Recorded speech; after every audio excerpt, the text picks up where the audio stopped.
सतनाम जोहार, सत श्री अकाल, वाहेगुरु जी का खालसा, वाहेगुरु जी के फतेह। भाई साहब, मानवता चैनल देख सुन रहे हैं सभी दर्शकों का बहुत बहुत स्वागत है। मैं हूं जगदीश सतनामी। आज की खास परिचर्चा पर हमारे साथ जुड़े संतोष साहू साहब का मैं बहुत बहुत स्वागत करता हूं। और आप सब लोगों को मालूम है कि ज्योतिबा फुले और सावित्री फुले की 11 अप्रैल की जन्म दिवस के अवसर पर, उनके योगदान पर, उनके संघर्षों पर हमारी एपिसोड चल रहा है। और आज की एपिसोड हमारा 5वीं एपिसोड है। पिछली बार हम लोगों ने अंधभक्ति पर किया था और आज का विषय है हमारा बाल विवाह के ऊपर। तो बाल विवाह को लेकर ज्योतिबा फुले जी ने बहुत संघर्ष किया और उनकी अगर हम विस्तार से चर्चा करें तो बृहद है। फिर भी हम अपने वॉइस ऑफ मानवता चैनल पर ऐसे महान पुरुषों की विचारधाराओं को लेकर समय समय पर एपिसोड के रूप में विचारधारा को बुद्धिजीवियों के माध्यम से आप तक पहुंचाने की कोशिश करते हैं। इसी कड़ी पर हमारे बीच में संतोष साहू साहब, एडवोकेट संतोष साहू जी जुड़े हुए हैं। मैं उनसे चाहूंगा कि ज्योतिबा फूले के योगदान और जीवन संघर्ष की 5वीं एपिसोड पर, जो बाल विवाह, जो एक भयानक त्रासदी था हमारे देश के अंदर में, उस पर उन्होंने 18वीं सदी में इसका शुरुआत किया। और आ, उसके ऊपर में उन्होंने जो अपना जीवन पर्यंत काम करके बच्चों को, बेटियों को जागरूक करने की दिशा में अपना जीवन पर्यंत समय लगाया, ऐसे महान पुरुष को हम नमन करते हुए आज की इस परिचर्चा को शुरू करते हैं। संतोष साहू का स्वागत करते हैं और उनके जो संघर्षों पर प्रतिक्रिया व्यक्त करते हुए विषय पर भी बात करने की कोशिश करेंगे। तो मैं साहू जी का स्वागत करता हूँ व्हाट्सएप मानवता चैनल के फेसबुक लाइव पर। बहुत बहुत स्वागत है संतोष साहू साहब। जी बहुत बहुत धन्यवाद। मैं भाई साहब मानवता को बहुत बहुत धन्यवाद ज्ञापित करता हूं कि आप के द्वारा भारत में एक ऐसे युग पुरुष को लेकर ये जो चर्चा प्रारंभ किए हैं, इसका मैं पुनः आपको बहुत बहुत बधाई, शुभकामनाएं देता हूं। और जैसा कि आपने कहा कि राष्ट्रपिता महात्मा ज्योतिराव फूले जी के जन्म जयंती के अवसर से यह कार्यक्रम प्रारंभ होकर यहाँ तक आया है। आज 5वां कड़ी है, ऐसा आपने कहा। मैं इस विषय पे कहना चाहता हूँ, सर्वप्रथम मैं राष्ट्रपिता महात्मा ज्योतिराव फूले जी को नमन करता हूँ। सभी महापुरुषों को नमन करते हुए महात्मा ज्योतिराव फूले जी का एक जो अमर वाणी है, जो कल भी प्रासंगिक था, आज भी प्रासंगिक है, आगे भी रहेगा।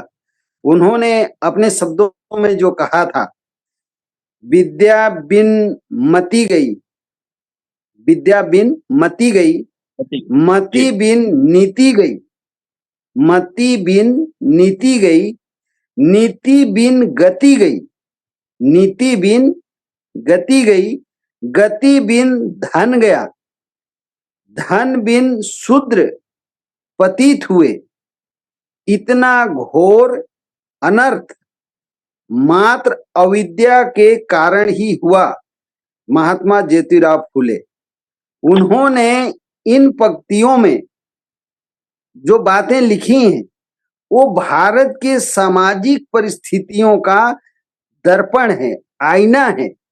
आज भी भारत सरकार के द्वारा जो शिक्षा प्रणाली अपनाई गई है, वो कितना तार्किक है, तर्क संगत है, कितना वैज्ञानिक सोच डेवलप करने वाला है, कितना उससे लोग तर्कवादी, बुद्धिवादी, विवेकवादी, विज्ञानवादी और भारत के साथ साथ दुनिया के इतिहास को, पुरातत्व को, अनेक भाषा शास्त्रों को, इन शिक्षाओं के माध्यम से कितना भारतीय विद्यार्थी समर्थवान हो रहे हैं। इन बातों को महात्मा ज्योतिराव फूले के बताए हुए शिक्षा के सबसे ज्यादा महत्व को जोर देते हुए उन्होंने कहा, ये आज भी भारत में उतना ही प्रासंगिक है। जहां तक बात है बाल विवाह का, बाल विवाह भारत में सामाजिक जो व्यवस्थाएं हैं, आज तो भारत में संविधान है। 26 जनवरी 1950 को भारत में एक लिखित दस्तावेज अस्तित्व में आया, भारत का संविधान अस्तित्व में आया, जिसमें आज 12 भाग हैं, 25 12 12 उसके अनुसूचियां हैं, 25 भाग हैं, 447 अनुच्छेद आज वर्तमान भारत में भारतीय संविधान का ये प्रारूप है। जब भारत में लिखित संविधान नहीं था, 26 नवंबर 1949 के पूर्व तो भारत में संविधान ही अस्तित्व में नहीं था। उस समय भारत में समाज को चलाने के लिए जो कानून थे, वो कानून भारतीयों के लिए वर्ण के आधार पे, जाति के आधार पे कैसे शासित लोग होते थे, ये महात्मा ज्योतिराव फूले जी के जन्म से मृत्यु तक की परिस्थितियों को अगर बारीकी से अध्ययन किया जाए तो भारत में सचमुच क्रांति के ज्योति अगर कोई है तो वो कोई और नहीं, महात्मा ज्योतिराव फूले जी हैं। ये जो एपिसोड आपके द्वारा चलाया जा रहा है, ये हम भारतीयों के साथ साथ दुनिया में हमारे महापुरुष अपने पूरे जीवन भर समाज में फैली विकृति, बुराई, अंधविश्वास, कुरीतियां, जाति के नाम पे श्रेष्ठता, जाति के नाम पे नीचता, वर्णवादी व्यवस्था, वर्चस्ववादी व्यवस्था से पूरा भारतीय समाज करा रहा था। ऐसे समय पे उनका जो संघर्ष है, जीवन पर्यंत जो संघर्ष है, उन संघर्षों में एक संघर्ष है बाल विवाह।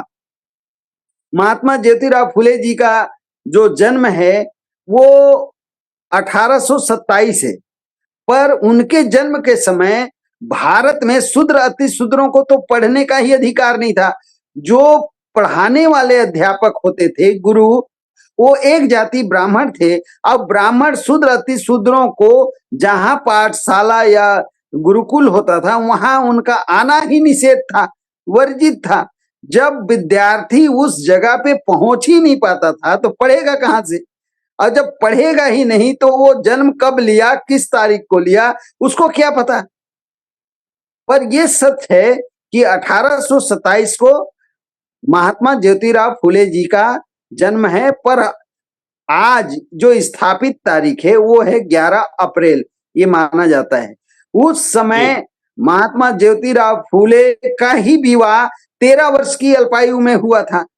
उनकी पत्नी माता सावित्री बाई फूले जी का विवाह महात्मा ज्योतिराव फूले जी के साथ महज 8 साल की उम्र में हुआ था। वो तो स्वयं उनके जीवन में प्रमाणित है कि उस समय बाल विवाह होता था। जिस बच्चे को पता ही नहीं कि मेरा विवाह हो रहा है, विवाह क्या है, विवाह के बाद क्या होता है, ये भी पता नहीं, फिर भी विवाह होता था। ये कितना भयंकर सामाजिक बुराई थी।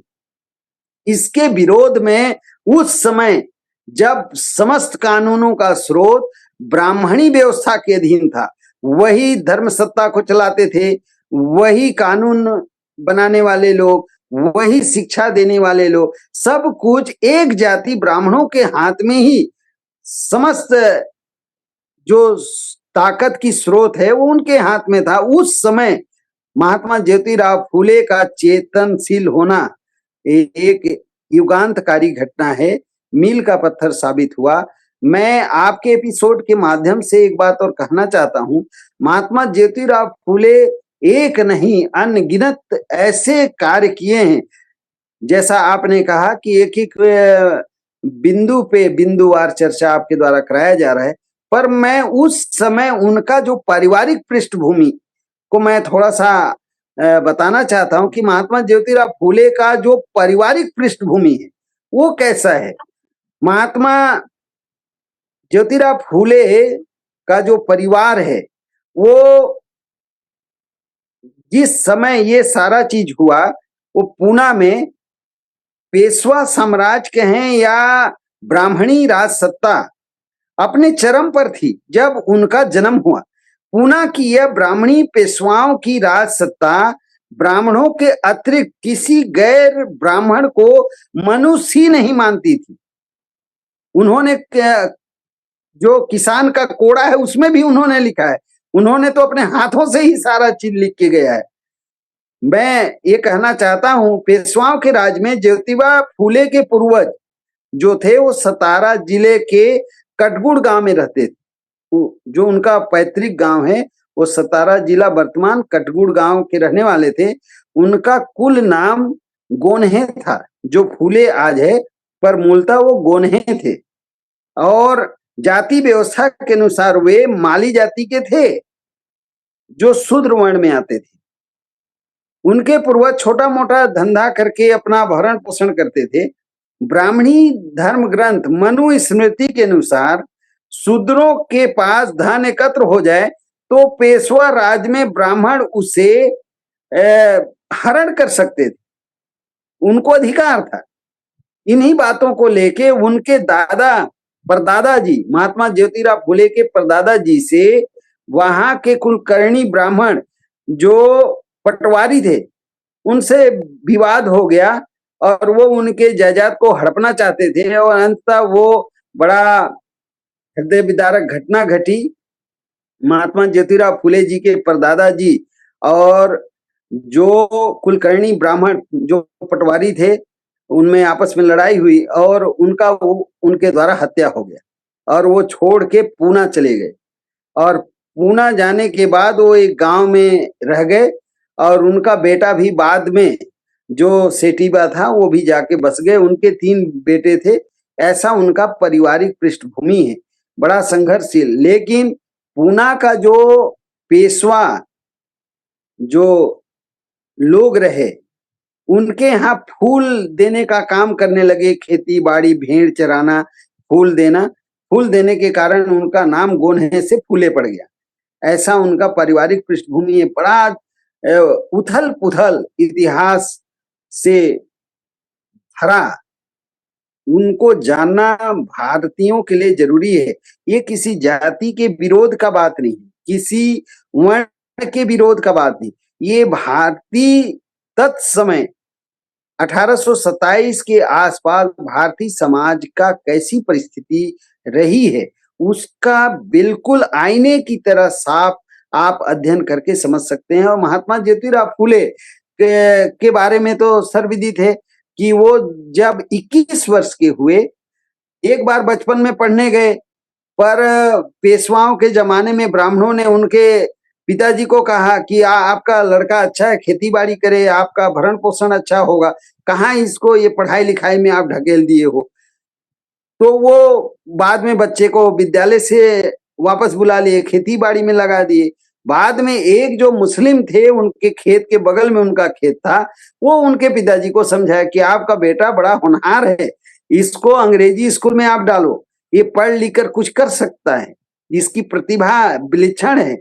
ऐसी बातें हुई। फिर वो विवाह के बाद 14वें साल में फिर से प्राइमरी स्कूल में पहली क्लास में एडमिशन हुआ। और 1821 में वो जो घटना घटी, जो बिल्कुल क्रांतिकारी कदम हुआ कि 21 साल के उम्र में जब वो 14वां वर्ष में प्राइमरी के पहली क्लास में एडमिशन लिए, पढ़ने लगे, तो कुछ समान वर्ग के बच्चों से मित्रता हो गए, कुछ ब्राह्मण समाज के लड़कों से उनकी मित्रता हो गई। तो वो एक प्रिय जो उनके मित्र थे, उनके विवाह में वो आग्रह किए थे कि आप, मेरा विवाह हो रहा है, आप आइए।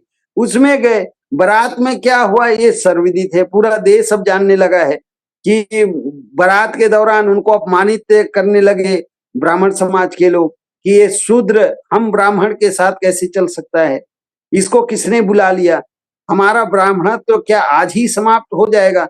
और यहाँ तक कि उनको धक्के मार के बारात से पीछे ढकेल दिया गया कि अगर तुमको जाना ही है तो तुम पीछे चलो, हम लोग के बराबर में तुम कैसे चल सकते हो। और वो बड़े दुखी हुए, रोते हुए बारात से बाहर निकल गए। अब घर में आके फूट फूट के रोए, अपने पिताजी को आप बीती बताई। पर वो कई दिन तक सो नहीं पाए। स्वाभिमान क्या चीज है, महात्मा ज्योतिराव फूले जी के जीवन चरित्र से समझा जा सकता है। जिनको स्वाभिमान का ही पता नहीं, उसको अपमान का क्या पता। जी, आपकी आवाज ही म्यूट हो गई। और मैं आज समयाभाव है, फिर भी आपने एक जो विषय रखा है बाल विवाह, बाल विवाह उन्मूलन के लिए महात्मा ज्योतिराव फूले जी का बहुत बड़ा योगदान है। वो समाज को जागृत किए, वो सबसे ज्यादा स्त्री शिक्षा पे जोर दिए। उन्होंने समझा कि जिस समाज में महिलाएं शिक्षित नहीं हैं, जागरूक नहीं हैं, अपने हक को नहीं जानती हैं, तो उनसे जो बच्चे दुनिया में आ रहे हैं, उनको क्या पता चलेगा?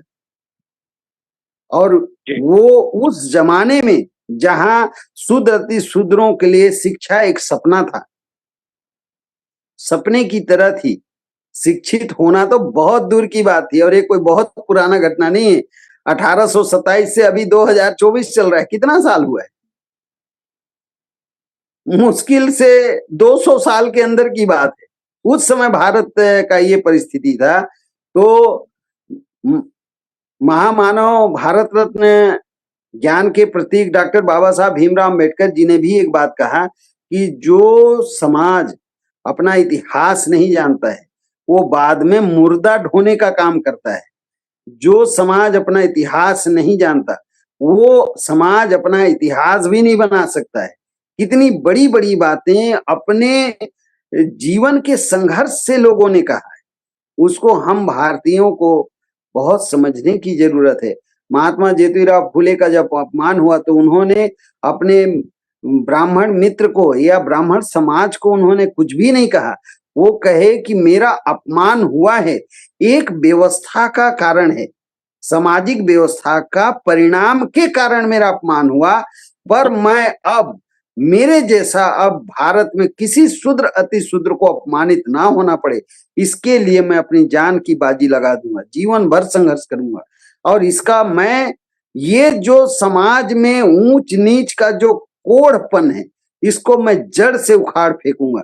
ऐसा उन्होंने संकल्प लेकर भारत भूमि पे जो कार्य किया है, वो स्वर्णिम अक्षरों पे लिखा जाएगा। वो किसी जाति समाज या धर्म के विरोधी नहीं, मूलतः समाज में फैली बुराई विकृति के विरोध में वो अपना कार्य को आगे बढ़ाए। और जहां तक बाल विवाह का है, वो तो स्वयं उसके भुक्तभोगी रहे।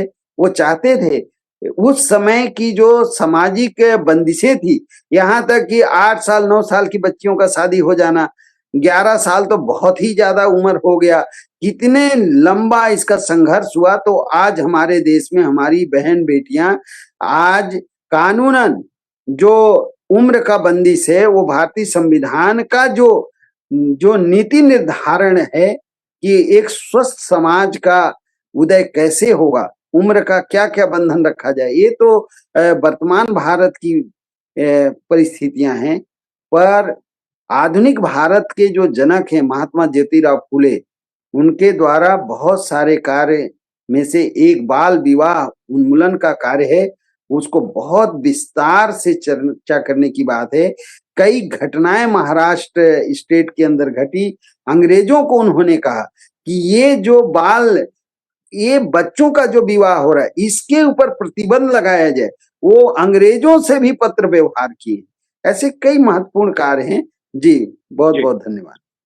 जी, बहुत शुक्रिया संतोष साहू जी, आप अपनी व्यस्तता के कारण भी हमारे साथ जुड़े और आने वाले अगली पीढ़ी अपनी अगली जो कई एपिसोड हमारे होंगे, उसमें आपका महत्वपूर्ण योगदान होगा, क्योंकि आपने साहू जी महाराज और संत महापुरुषों की जीवनियों को बहुत ही गहन अध्ययन किया है। तो मैं हमारे बीच में कामिनी पुरैना जी आ गई हैं, उनसे आग्रह करता हूँ कि आज के इस परिचर्चा को आप संभालेंगे, क्योंकि संतोष साहू जी एक व्यस्त कार्यक्रम में जाने वाले हैं। तो संतोष साहू जी, बहुत-बहुत शुक्रिया वॉइस ऑफ मानवता चैनल में अपने विचार व्यक्त करने के लिए।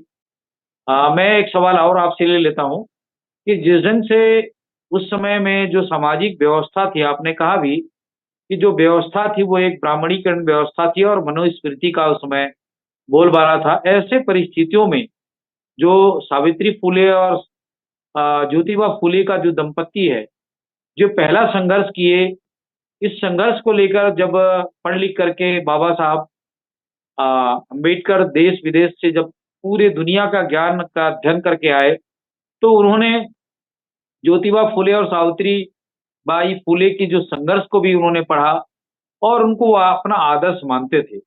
और यही कारण है कि उनके जो जीवन संघर्ष को लेकर के जो बाबा साहब को जब मौका मिला संविधान में कानून बनाने का, तो ये बहुत सारे जो अधिकार और जो राइट आज हमारे बेटियों को, बच्चों को, महिलाओं को जो मिला हुआ है, इसके योगदान को आज की जो बेटियां हैं, आज की युवा पीढ़ी हैं, आज के एससी, एसटी, ओबीसी के लोग हैं, उनको खुद को पता नहीं है। जबकि ज्योतिबा फुले का जो अगर श्रेणी में हम देखा जाए तो वो ओबीसी में आते थे।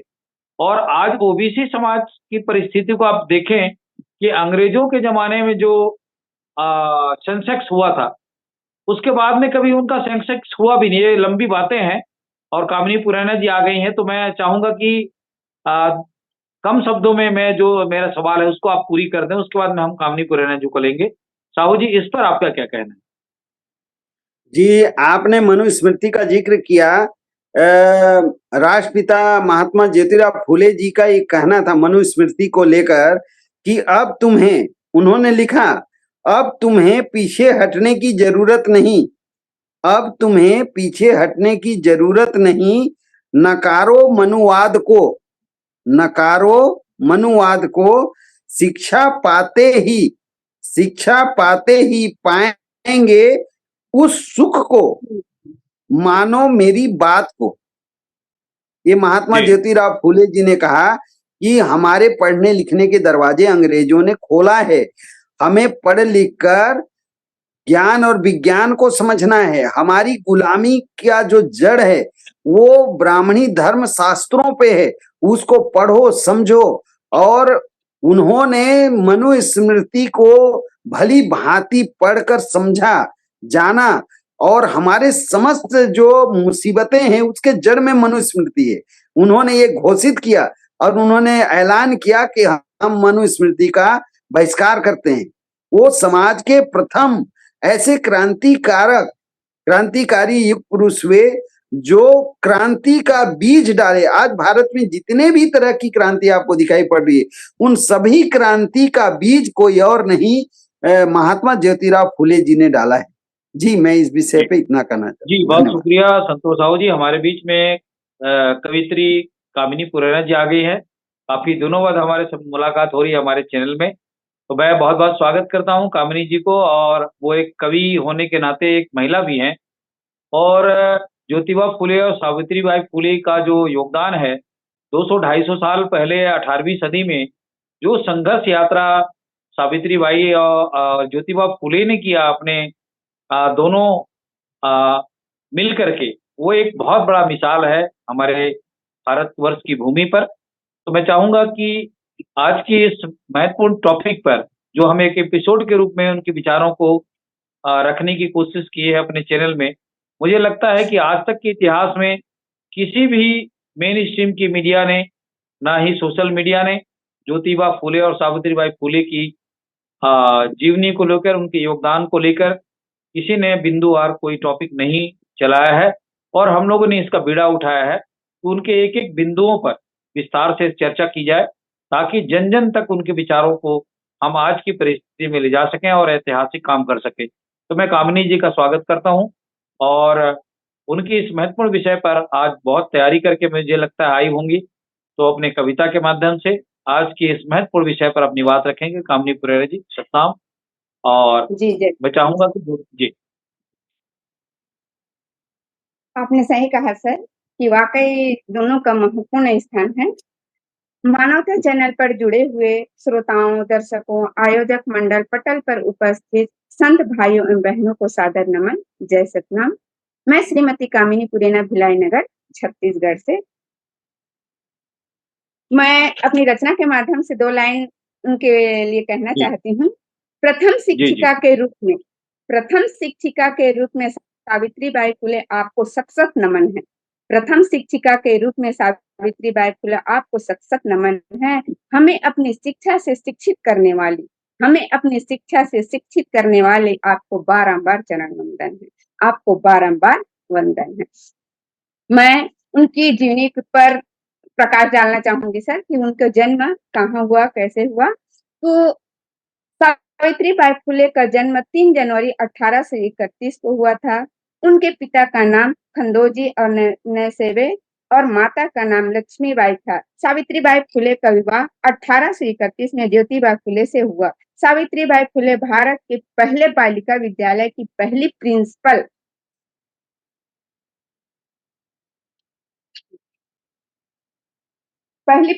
थी और किसान स्कूल की संस्थापक थी। वह लड़कियों और समाज के बहिष्कृत हिस्सों के लोगों की शिक्षा प्रदान करने में अग्रणी भूमिका निभाए। वह भारत की पहली महिला अध्यापिका बनी। 1848 उन्होंने अपने पति के साथ मिलकर लड़कियों के लिए एक विद्यालय खोला। उन्होंने जाति, धर्म, लिंग के आधार पर लोगों के साथ भेदभाव कर और अनुचित व्यवहार खत्म करने का प्रयास किया।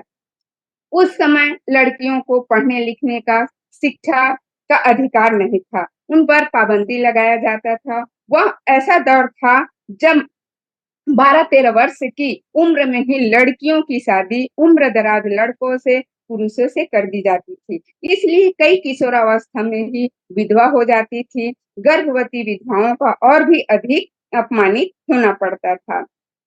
उस समय इस समस्या को दूर करने के लिए फुले दंपति ने विधवाओं के लिए एक आश्रय गृह खोला और अपने कुएं को दलितों और नीच जाति के माने जाने वाले लोगों के लिए खोल दिया। उन्होंने महिलाओं की आर्थिक विकास के लिए देश का पहला महिला संगठन भी गठित किया। वे रूढ़िवादी आडंबरों, अंधविश्वास को खत्म करने के लिए बहुत बेहतर कदम उठाए। भारत के निर्माण में अपनी पूरी ताकत लगा दी। सावित्रीबाई फुले ने महिलाओं को जागृत करने के लिए, रूढ़िवादी को दूर करने के लिए और उन्हें शिक्षित करने के लिए पूरा जीवन अपना लगा दिया।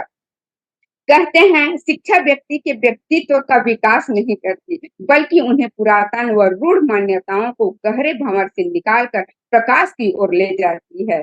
महिलाओं के संदर्भ में शिक्षा में यही कार्य किया कि उन्होंने न केवल पुरातन रूढ़ियों की बेड़ियों को आजाद किया, वरन उन्हें एक खुला आसमान दिया, जहां वह अपने सपनों को उड़ान को भर सकी। 19वीं शताब्दी में हमारे ही समाज में स्त्री पुरुष के प्रतिबंधित थी। जो थोड़ी बहुत शिक्षा दी जाती थी, वो सिर्फ मुख्य केंद्र परिवार और पाक कला में ही निपुण थी। इससे अधिक समाज में स्त्री शिक्षा का कोई व्यवहार नहीं था। समाज में सर्वाधिक महिलाएं बाल विवाह, विधवा पुनर्विवाह के विरोध, अशिक्षा व अंधविश्वास की कुरीतियों संबंधित थी। कहा जाता है कि भारतीय समाज में स्त्री चेतना का स्वर 19वीं सदी से ही सुधारवादी आंदोलन के से प्रारंभ होता है। 1857 क्रांति के उपरांत नया दौर आया, जिसे साहित्य में नवजागरण और सुधारवादी काल कहा गया। इस दौर में सुधारवादी दौर की लहर उभरती है। इस सुधारवादी लहर में कई स्त्रियां पुरुष सुधारक के रूप में उभरने लगे, जिन्होंने विधवा विवाह, बहु विवाह और सती प्रथा का विरोध किया। सबसे पहले इसकी शुरुआत जो है पुरुषों ने किया और इसको आगे बढ़ाने का कार्य महिलाओं ने किया। उसमें थी हमारी प्रथम शिक्षिका सावित्रीबाई फुले ने महिलाओं को आगे लाने के लिए, उन्हें शिक्षित करने के लिए अपने जीवन लगा दिया और उन्होंने कई कष्टों को, कई प्रकार के अपमानित करने को सहना पड़ा और उन्होंने घर से बाहर निकलकर और अपने घर को छोड़कर दोनों दंपतियों ने बहुत परिश्रम कर, संघर्ष कर समाज को सुधारने का प्रयास किया और उन्होंने बीड़ा उठाया। मैं यही कहना चाहूंगी कि सर, ये दोनों ने मिलकर बहुत अथक प्रयास किए। उस समय जिस समय महिलाओं को पढ़ने का, घर से निकलने का इजाजत नहीं थी, घर से निकलने का उनको अनुमति नहीं दी जाती थी और घूंघट प्रथा में रखा जाता था। उन्हें पढ़ने लिखने का अधिकार नहीं दिया जाता था। उस समय में उन्होंने दोनों के संघर्ष से, दोनों के एक दूसरे के सपोर्ट और मार्गदर्शन से दोनों ने आगे आया और समाज को आगे बढ़ाने में, महिलाओं को आगे बढ़ाने में उन्होंने अथक प्रयास किया। इन्हीं शब्दों के साथ मैं अपनी वाणी को विराम देना चाहूंगी सर। सादर नमन। बहुत शुक्रिया कामिनी पुरेना जी, जिस ढंग से आपने ज्योतिबा फुले और सावित्रीबाई फुले की योगदान और संघर्ष को आज की इस पटल पर रखने की बहुत ही कविता के माध्यम से एक सुंदर शब्दों के साथ हमारे दर्शकों के लिए, हमारे देशवासियों के लिए रखा है, बहुत शुक्रिया। जिस ढंग से ज्योतिबा फुले ने समाज में फैली कुरीतियों को लड़ने के लिए बड़े आंदोलन चलाए और इसी कारण उन्हें सम्मानजनक शब्दों के साथ में समाज सुधारक, विचारक, लेखक, दार्शनिक और क्रांतिकारी सोच के जनक के रूप में उनको जाना जाता है इस भारत भूमि पर और विश्व में। तो मैं संतोष साहू जी से आज की इस परिचर्चा पर चाहूंगा फिर से कि ऐसे महान संत अगर नहीं होते हमारे भारत देश के अंदर में, तो आज की हमारी जो सामाजिक सड़ी गली व्यवस्था आज भी करीब करीब हमारे भारत के ग्रामीण क्षेत्रों में देखी जातिवाद है। आज भी बाल विवाह हो रहे हैं। तो इन परिस्थितियों को लड़ने के लिए जो क्रांतिकारी कदम जो चिंगारी सावित्रीबाई फुले, ज्योतिबा फुले फुले ने जो संघर्ष किया है, आज हजारों सावित्रीबाई फुले और ज्योतिबा फुले बनने की आवश्यकता है। तभी हम भारत की जो उनके अधूरे सपने को हम पूरा कर सकते हैं। और इस चैनल के माध्यम से हम देश के अंदर में जन जागृति के रूप में ये जो परिचर्चा जो शुरू किए हैं, इस पर मैं चाहूंगा फिर से संतोष साहू से कि ऐसे महान संत के विचारकों को आज की कितनी आवश्यकता है, प्रासंगिक है, इस पर मैं चाहूंगा कि टिप्पणी दें और हम कार्यक्रम को समाप्त करेंगे। जी, समाज के अंदर महात्मा ज्योतिराव फूले जी के विचारों को लेकर जाना कितना जरूरी है, उन्हीं के एक वाक्य से मैं अपनी बात रखना चाहता हूँ। महात्मा ज्योतिराव फूले जी ने कहा, पूजा नहीं ज्ञान महान है। उन्होंने कहा पूजा नहीं ज्ञान महान है। ज्योतिराव फूले ने एक और अपने रचनात्मक कार्यों को महत्व दिया, ये सही है, जिसके अंतर्गत उन्होंने नारी, शूद्र और अति शूद्रों में शिक्षा प्रचार के क्रांतिकारी कार्य का सूत्रपात किया। परंतु दूसरी ओर उन्होंने ब्राह्मणवाद का शोषण तंत्र को भी बेनकाब करने का युगांतकारी कार्य किया है। वो कैसे? उन्होंने ब्राह्मण धर्म में व्याप्त धार्मिक पाखंड और अंधविश्वासों से आम आदमी को सावधान करने का महती कार्य किया। वो समय समय पे अपने लेखनी में इसको लिपिबद्ध किए हैं। उसे समाज तक कैसे पहुंचाया जाए, निर्विकार भाव से। उन्होंने शिक्षा प्रसार जैसे रचनात्मक कार्यों के साथ साहित्य लेखन का कार्य भी बहुत सफलता से किया। महात्मा ज्योतिराव फूले द्वारा साहित्य सृजन का उद्देश्य लोगों का मनोरंजन करना मात्र नहीं, बल्कि उन्होंने साहित्य सृजन का अर्थ लोगों की वैचारिक जागृति के लिए शूद्र और अछूत लोगों में सामाजिक परिवर्तन की चेतना लाना वो चाहते थे। ब्राह्मण लोग समाज में पुराणों में वर्णित निराधार और मिथ्या बातों का प्रचार करते थे। ऐसी कई बातों को वो जब समाज में गए, देखे, समझे, तो ब्राह्मणों को भी समझाने का कार्य उन्होंने किया कि आप जो निराधार और तर्कहीन बातों को समाज के अंदर जो स्थापित कर रहे हैं और उससे सिर्फ अपना जीविकोपार्जन आप कर रहे हैं, इससे शुद्ध अति शूद्रों का और अधोगति हो रहा है। इसे रोकना चाहिए। कई जो धार्मिक कर्म कांड हैं उनका भी उन्होंने विरोध किया। वो तो इतने सारे कार्य किए, वेद को छोड़ के उस तरह तक हाथ में दे दिए। ऐसी भी परिस्थिति आई। पूना का जो मराठवाड़ा है वो आस पास में जब कई घटनाएं हैं, समयाभाव के कारण सभी बातों को एक दिन में नहीं किया जा सकता। उनकी हत्याएं करने का कई बार कोशिश किया गया उनके सामाजिक जागृति के कार्य को देखकर। एक बार तो उनके घर में उस तरह लेकर हत्यारे लोग घुस गए थे। उन्होंने कहा, उन्हें रोका और कहा कि मेरी हत्या से तुम लोगों को क्या लाभ होगा, बस इतना बताओ, फिर मेरी हत्या कर दो। तो हत्यारे लोग रुक गए, क्या जवाब दें? तो उन्होंने सब बता दिया कि ऐसे ऐसे हम लोगों को तो कुछ पैसे देकर आपकी हत्या, वो पूरे तथ्य ही रख दिए सामने। तो ऐसे युग पुरुष जो समाज के लिए जिए, समाज के लिए सोचे, और अंततः जब उनकी मृत्यु भी हुई तो पर भी वो समाज के लिए सोचते रहे और अपने अधूरे कार्य को अपनी पत्नी माता सावित्रीबाई फूले को सौंप कर ही वो दुनिया से गए। ऐसे युग पुरुष के बारे में हम जैसे लोग बहुत सारा बात करने में असमर्थ हैं, पर जो भी जानकारी अभी तक समाज में छन कर आ रही है उसको निश्चित रूप से समाज के हर एक लोगों तक, महात्मा ज्योतिराव फूले कौन थे, कैसे थे, कहाँ से थे, कब से थे, उनका जन्म जैसा कि अभी बातचीत में हुआ कि 11 अप्रैल 1827 को उनका जन्म हुआ और 1890 में उनकी मृत्यु हुई। इतने लंबे समय तक वो भारत की भूमि पर रहे। कई उन्होंने यात्राएं की हैं, जगह जगह पैदल जा जाकर उन्होंने कार्य किया है। बड़े बड़े विचारकों से उनकी विचार हुई है। कितने उस समय के जो सामाजिक जटिलता, छुआछूत, ऊंच नीच, भेदभाव, स्त्री दासता, विधवाओं का नारकीय जीवन, स्त्री शिक्षा तो एक सपना ही था। जब पुरुष शिक्षित नहीं थे तो स्त्री कहां से शिक्षित होती। ऐसे पहाड़ जैसे कार्यों को उन्होंने अपने हाथों में लिया है। वो सच में भारत के राष्ट्रपिता हैं। और महात्मा ज्योतिराव फुले को भारत के लोगों को जिस रूप में अभी तक जानना था, हम लोग उस रूप में उनके वास्तविक यथार्थ जीवन में जो उन्होंने किया उसको अभी तक भी हम लोग नहीं जान पाए हैं। आप जैसे जो निस्वार्थ भाव से पत्रकारिता के माध्यम से, वॉइस ऑफ मानवता टीवी चैनल के माध्यम से ये जो डिबेट कर रहे हैं, इससे जो तमाम जानकारी आ रही है, निश्चित रूप से भारतीय समाज को महात्मा ज्योतिराव फुले के वास्तविक और सच्चे कार्यों का पता चलेगा। और जिस दिन समाज में पढ़े लिखे लोगों को महात्मा ज्योतिराव फुले का पता चल गया, उस दिन भारतीय समाज को परिवर्तन होने में समय नहीं लगेगा। जी धन्यवाद।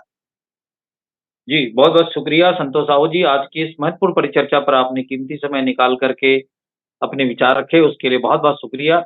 मैं कामनी पुराने जैसे संक्षिप्त में अपनी बात रखने के लिए चाहूंगा, और हम आज के इस कार्यक्रम को थोड़ा जल्दी वो करेंगे, क्योंकि हमारे साथ और भी कई बुद्धिजीवी लोग आने वाले थे लेकिन नहीं आ पाए। आने वाले समय में हम इसकी अगली कड़ी पर काफी बुद्धिजीवियों को आमंत्रित करने की कोशिश करेंगे। तो मैं कामनी पुराने जैसे संक्षिप्त में अपनी बात रखने के लिए आग्रह करूंगा। जी जी, जी सर। पुनः आप सभी को सादर नमन। सोए हुए समाज को जगाना मकसद थी आपकी, सोए हुए समाज को जगाना मकसद थी आपकी, नारी को सम्मान दिलाना हसरत थी आपकी। सोए हुए समाज को जगाना मकसद थी आपकी, नारी को सम्मान दिलाना हसरत थी आपकी। कोई आपके विचारों को माने या ना माने, कोई आपके विचारों को माने या ना माने, पर लोगों को दिशा दिखाना आदत थी आपकी।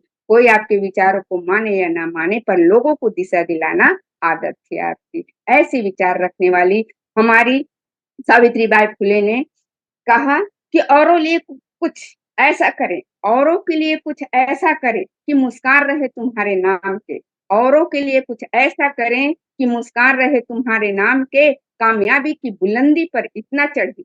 उनकी विचार था कि औरों के लिए कुछ ऐसा करें कि मुस्कान रहे तुम्हारे नाम के, औरों के लिए कुछ ऐसा करें कि मुस्कान रहे तुम्हारे नाम के, कामयाबी की बुलंदी पर इतना चढ़े कि लोग सीख ले तुम्हारे काम से, कामयाबी की बुलंदी पर इतना चढ़े कि सीख ले तुम्हारे काम से।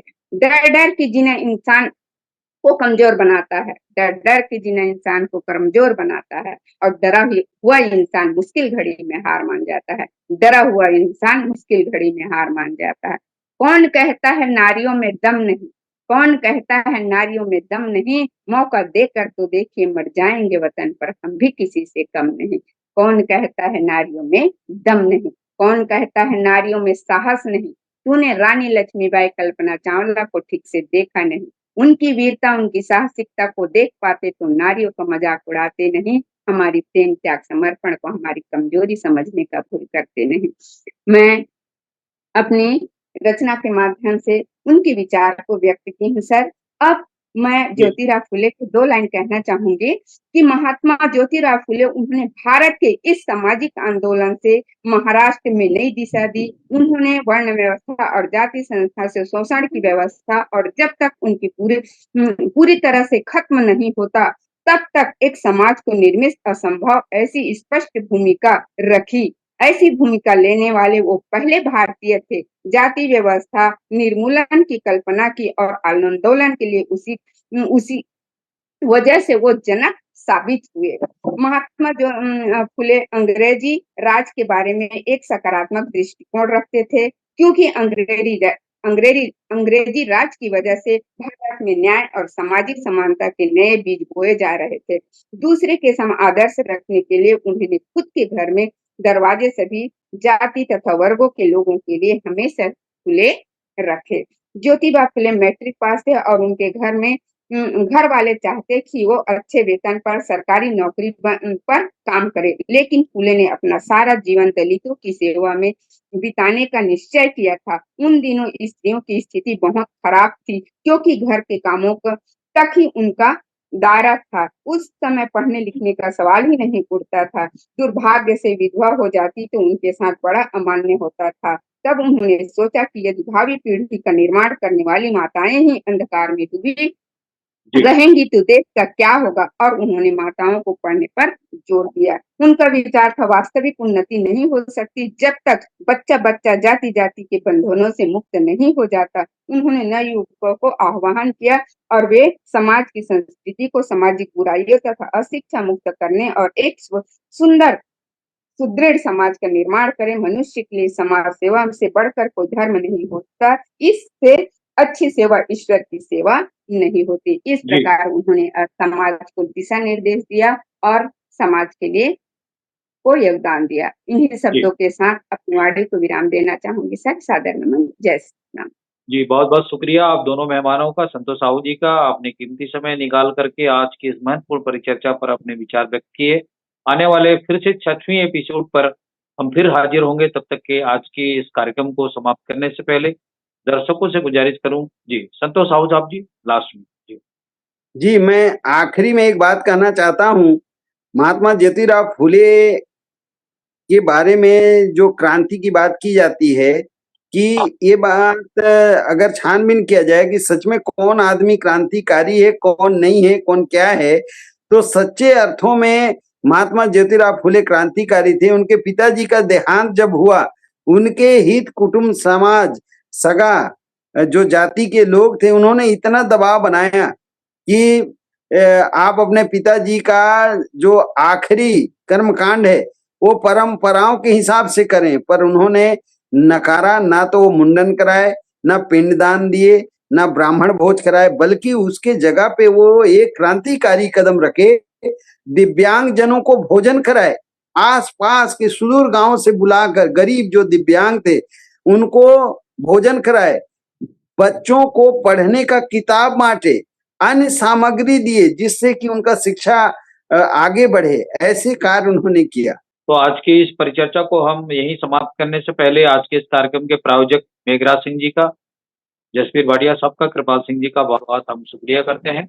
और आज के इस कार्यक्रम को देख सुन रहे दर्शकों से गुजारिश करते हैं कि आज की जो हमारा एपिसोड है, आपको अगर पसंद आई है तो आप अपनी प्रतिक्रियाओं से हमें अवगत कराएँ, लाइक करें, शेयर करें, कमेंट करें।